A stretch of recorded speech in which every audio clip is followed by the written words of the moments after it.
Hi guys, இனி நம்ம movie ரிவ்யூவில் பராசக்தி படத்துடைய ரிவ்யூ தான் பார்க்க போகிறோம். எந்த படம் தமிழில் தேட்டர்ஸ் எல்லாம் அவைலபிளாக இருக்குது, மறக்காமல் செக் அவுட் பண்ணி பாருங்கள். சிவகார்த்திகேயன் இந்த படத்தில் கதாநாயகனாக நடிச்சிருக்காரு. இது ஒரு சஸ்பென்ஸ் த்ரில்லர் ஆக்ஷன் படமாக வெளிவந்திருக்கு. இந்த படம் ஒரு உண்மை சம்பவத்தை அடிப்படையாக கொண்டு எடுக்கப்பட்ட படம். இப்போ இந்த படத்துடைய கதையை பார்த்துடலாம். இந்த படத்துடைய லொக்கேஷன் 1960 நடக்கிற மாதிரி காமிச்சிருக்காங்க. அந்த காலகட்டத்தில் இந்தி எங்கே பார்த்தாலும் இந்தி திணிப்பு இருக்குது. தமிழகத்தில் இந்தி திணிப்பு இருக்குது. இதை எதிர்த்து போராடுற ஹீரோவாக நம்ம சிவகார்த்திகேயன் இருக்கார்.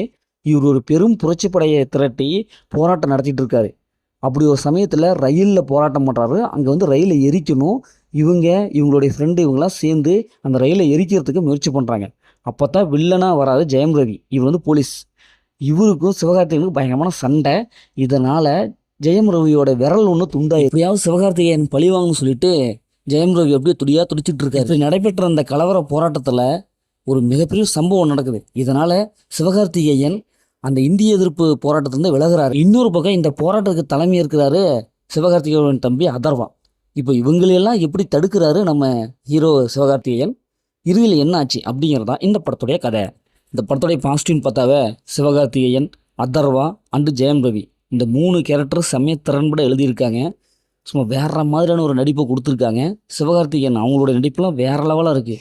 இது வரைக்கும் காமெடி ரொமான்ஸில் கலக்கிட்டு இருந்த சிவகார்த்திகேயன் இப்போ முறையாக நடிச்சிருக்காருங்க.